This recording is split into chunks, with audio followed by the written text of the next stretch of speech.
Hello everyone, ಮತ್ತೊಮ್ಮೆ ಎಲ್ಲರಿಗೂ ಅಟಿಲ್ by Pooja cooking ಚಾನಲ್ಗೆ ಸ್ವಾಗತ.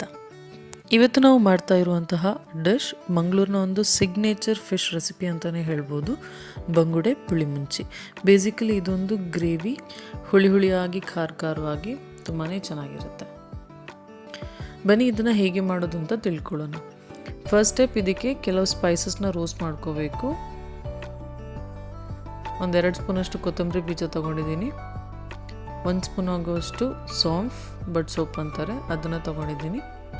ನಂತರ 1/4 ಸ್ಪೂನ್ ಆಗುವಷ್ಟು ಜೀರಿಗೆ ಕಾಳು. ಇದನ್ನು ಮೊದಲಿಗೆ ಚೆನ್ನಾಗಿ ರೋಸ್ಟ್ ಮಾಡ್ಕೋಬೇಕು. ಎಣ್ಣೆ ಏನು ಹಾಕುವಂಥ ಅಗತ್ಯ ಇಲ್ಲ, ಡ್ರೈ ರೋಸ್ಟೇ ಮಾಡ್ಕೋಬೋದು. ಅಥವಾ ಎಣ್ಣೆ ಹಾಕಿ ರೋಸ್ಟ್ ಮಾಡಿದ್ರೂ ಏನೂ ಪ್ರಾಬ್ಲಮ್ ಇಲ್ಲ, ಬಟ್ ಡ್ರೈ ರೋಸ್ಟು ಮಾಡ್ಕೋಬೋದು. ಇದನ್ನು ಚೆನ್ನಾಗಿ ಸ್ವಲ್ಪ ಹೊತ್ತುಗಳ ಕಾಲ ಡ್ರೈ ರೋಸ್ಟ್ ಮಾಡಬೇಕು.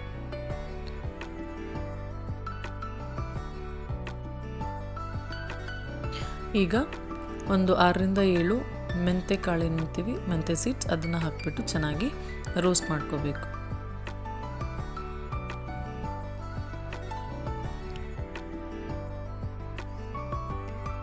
ಇವಾಗ ಇಲ್ಲಿ ನೋಡ್ತಾ ಇರ್ಬೋದು, ಸ್ಪೈಸಸ್ ಎಲ್ಲ ಚೆನ್ನಾಗಿ ರೋಸ್ಟ್ ಆಗಿದೆ. ನೆಕ್ಸ್ಟ್ ಸ್ಟೆಪ್ ಬಂದುಬಿಟ್ಟು ಒಣಮೆಣಸು ಏನಿದೆ ಅದನ್ನು ಕೂಡ ಚೆನ್ನಾಗಿ ರೋಸ್ಟ್ ಮಾಡ್ಕೋಬೇಕು. ಇಲ್ಲಿ ಒಣಮೆಣಸನ್ನ ಡ್ರೈ ರೋಸ್ಟ್ ಮಾಡೋದಕ್ಕಿಂತ ಸ್ವಲ್ಪ ಎಣ್ಣೆ ಹಾಕ್ಕೊಂಡು ಚೆನ್ನಾಗಿ ರೋಸ್ಟ್ ಮಾಡಿಕೊಂಡ್ರೆ ಬೇಗ ರೋಸ್ಟ್ ಆಗುತ್ತೆ. ಸೊ 3-4 ನಿಮಿಷಗಳ ಕಾಲ ಮೀಡಿಯಮ್ ಫ್ಲೇಮಲ್ಲಿ ಇಟ್ಕೊಂಡು ಚೆನ್ನಾಗಿ ರೋಸ್ಟ್ ಮಾಡಬೇಕು. ಇಲ್ಲಿಗ ನೋಡ್ತಾ ಇರ್ಬೋದು ನೀವು, ನಾವು ಏನೆಲ್ಲ ಇಂಗ್ರೀಡಿಯೆಂಟ್ಸ್ ತೊಗೊಂಡಿದ್ದೀವಿ ಮಸಾಲಕ್ಕೆ ಅಂತ. ಡ್ರೈ ರೋಸ್ಟ್ ಮಾಡಿರೋ ಸ್ಪೈಸಸ್, ಒಣಮೆಣಸು, ಒಂದು ಸ್ವಲ್ಪ ಹುಳಿ, ನೀರುಳ್ಳಿ, ಬೆಳ್ಳುಳ್ಳಿ ಮತ್ತು ಅರಿಶಿನ. ಹುಳಿ ಸ್ವಲ್ಪ ಕ್ವಾಂಟಿಟಿ ಜಾಸ್ತಿ ಇದ್ರೇ ಚೆನ್ನಾಗಿರುತ್ತೆ, ಬಿಕಾಸ್ ನಮ್ಮ ಗ್ರೇವಿ ಹೆಸರೇ ಪುಳಿ ಮುಂಚಿ. ತುಳುವಲ್ಲಿ ಪುಳಿ ಅಂತ ಹೇಳಿದರೆ ಹುಳಿ, ಮುಂಚಿ ಅಂತ ಹೇಳಿದರೆ ಮೆಣಸು. So basically it's a combination of ಹುಳಿ ಮತ್ತು ಮೆಣಸು. ಸೊ ಸ್ವಲ್ಪ ಹುಳಿ ಜಾಸ್ತಿ ಇದ್ದರೆ ಏನೂ ಪ್ರಾಬ್ಲಮ್ ಆಗಲ್ಲ. ನಾನು ಯಾವತ್ತೂ ಹೇಳೋ ಥರ ಯಾವುದಾದ್ರೂ ನಾನ್ ವೆಜ್ ಗ್ರೇವಿ ಅಥವಾ ಫಿಶ್ ಕರಿ ಏನಾದರೂ ಮಾಡೋದಿದ್ರೆ ಈ ಥರ ಮಣ್ಣಿನ ಪಾತ್ರೆಯಲ್ಲಿ ಮಾಡಿದರೆ ಟೇಸ್ಟ್ ತುಂಬಾ ಚೆನ್ನಾಗಿರುತ್ತೆ, ಅಥೆಂಟಿಕ್ ಆಗಿರುತ್ತೆ. ಸೊ ಫಸ್ಟಿಗೆ ಇಲ್ಲಿ ಒಗ್ಗರಣೆ ಮಾಡ್ಕೋಬೇಕು. ಸ್ವಲ್ಪ ಎಣ್ಣೆ ಹಾಕ್ತಾಯಿದ್ದೀನಿ. ಎಣ್ಣೆನೇ ಯೂಸ್ ಮಾಡ್ಬೋದು, ತುಪ್ಪ ಏನು ಯೂಸ್ ಮಾಡೋ ಅವಶ್ಯಕತೆ ಇರಲ್ಲ. ಕೊಕೊನಟ್ ಆಯಿಲಲ್ಲಿ ತುಂಬಾ ಚೆನ್ನಾಗಿ ಬರುತ್ತೆ ಫ್ಲೇವರ್. ಸೊ ಮೊದಲಿಗೆ ಇಲ್ಲಿ ನೀವು ನೋಡ್ತಾ ಇರ್ಬೋದು, ಸ್ವಲ್ಪ ಸೋಂಫ್ ಕಾಳು ಹಾಕಿದ್ದೀನಿ. ನಂತರ ಕಟ್ ಮಾಡಿ ಇಟ್ಕೊಂಡಿರೋ ಶುಂಠಿನ ಹಾಕಿದ್ದೀನಿ. ಅದು ಸ್ವಲ್ಪ ರೋಸ್ಟ್ ಆದ ನಂತರ ಇಲ್ಲಿ ನೀರುಳ್ಳಿನ ಹಾಕಿಬಿಟ್ಟು ಚೆನ್ನಾಗಿ ಬಾಡಿಸಿ, ನಂತರ 4-5 ಕಾಯಿ ಮೆಣಸನ್ನು ಹಾಕಿಬಿಟ್ಟು ಚೆನ್ನಾಗಿ ರೋಸ್ಟ್ ಮಾಡ್ಕೋಬೇಕು. ನೆಕ್ಸ್ಟ್ ಟೊಮೆಟೊ ಹಾಕೋಬೇಕು, ಅದನ್ನು ಹಾಕಿಬಿಟ್ಟು ಚೆನ್ನಾಗಿ ರೋಸ್ಟ್ ಮಾಡ್ಕೋಬೇಕು. ಇದು ಇವಾಗ ಒಂದು ಸ್ವಲ್ಪ ಗೋಲ್ಡನ್ ಬ್ರೌನ್ ಆಗೋ ತನಕ ನಾವು ಇದನ್ನು ರೋಸ್ಟ್ ಮಾಡ್ಕೋಬೇಕಾಗುತ್ತೆ. ಸೊ ನೆಕ್ಸ್ಟ್ ಇಲ್ಲಿ ಸ್ವಲ್ಪ ಕರಿಬೇವನ್ನ ಹಾಕ್ತಾಯಿದ್ದೀನಿ. ಯೂಶ್ವಲಿ ಫಿಶ್ ರೆಸಿಪಿ ಏನೇ ಇರಲಿ ಅದಕ್ಕೆ ಕರಿಬೇವು ಹಾಕಿದರೆ ಅದ್ರ ಫ್ಲೇವರೇ ತುಂಬಾ ಡಿಫ್ರೆಂಟಾಗಿ ಬರುತ್ತೆ, ತುಂಬಾ ಚೆನ್ನಾಗಿ ಬರುತ್ತೆ. ಸೊ ಇಲ್ಲಿ ನೋಡ್ತಾ ಇರ್ಬೋದು, ಆಲ್ಮೋಸ್ಟ್ ನಮ್ಮ ಒಗ್ಗರಣೆ ಗೋಲ್ಡನ್ ಬ್ರೌನ್ ಆಗಿದೆ. ಇವಾಗ ನಾವು ಏನು ಕಡ್ದಿಟ್ಕೊಂಡಿರೋ ಮಸಾಲ ಇದೆಯಲ್ಲ ಅದನ್ನು ಸೇರಿಸ್ತಾ ಇದ್ದೀನಿ. ಚೆನ್ನಾಗಿ ಇದನ್ನು ರೋಸ್ಟ್ ಮಾಡ್ಕೋಬೇಕು. ತುಂಬ ಇವಾಗಲೇ ನೀರು ಹಾಕೋ ಅವಶ್ಯಕತೆ ಇರಲ್ಲ, ಒಂದು ಸ್ವಲ್ಪ ಹೊತ್ತು ಅದನ್ನು ಹಾಗೆ ಬಾಡಿಸಿ ನೆಕ್ಸ್ಟ್ ಇವಾಗ ರುಚಿಗೆ ತಕ್ಕಷ್ಟು ಉಪ್ಪನ್ನು ಹಾಕ್ಕೊಂಡು ಚೆನ್ನಾಗಿ ಮಿಕ್ಸ್ ಮಾಡ್ಕೋಬೇಕು. ಸೊ ಫಿಶ್ ಹಾಕೋಕ್ಕಿಂತ ಮುಂಚೆನೇ ಉಪ್ಪು, ಹುಳಿ, ಖಾರ ಎಲ್ಲ ಪರ್ಫೆಕ್ಟ್ ಆಗಿದೆಯಾ ಇಲ್ವಾ ಅಂತ ಚೆಕ್ ಮಾಡ್ಕೊಳ್ಳಿ.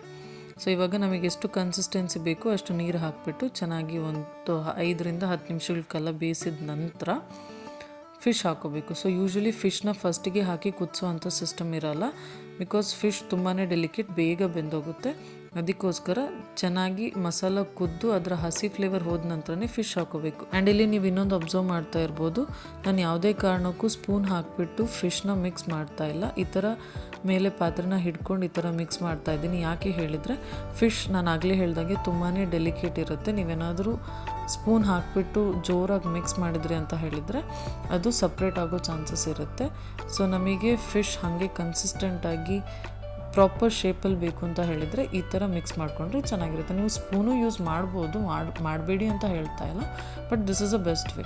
ಇವಾಗ ಲಾಸ್ಟಲ್ಲಿ ಈ ಥರ ಗಾರ್ನಿಷ್ಗಂತ ಸ್ವಲ್ಪ ಕೊತ್ತಂಬರಿ ಸೊಪ್ಪನ್ನ ಹಾಕ್ಕೊಂಡು ಚೆನ್ನಾಗಿ ಒಂದು ಮೀಡಿಯಮ್ ಫ್ಲೇಮ್ ಅಥವಾ ಲೋ ಫ್ಲೇಮಲ್ಲಿ 2-3 ನಿಮಿಷ ಕುದಿಸ್ಕೊಂಡ್ರೆ ನಮ್ಮ ಮಂಗಳೂರು ಸಿಗ್ನೇಚರ್ ಫಿಶ್ ರೆಸಿಪಿ ಅಂತಲೇ ಹೇಳ್ಬೋದು, ಬಂಗುಡೆ ಪುಳಿಮುಂಚಿ ಈಸ್ ರೆಡಿ ಟು ಸರ್ವ್.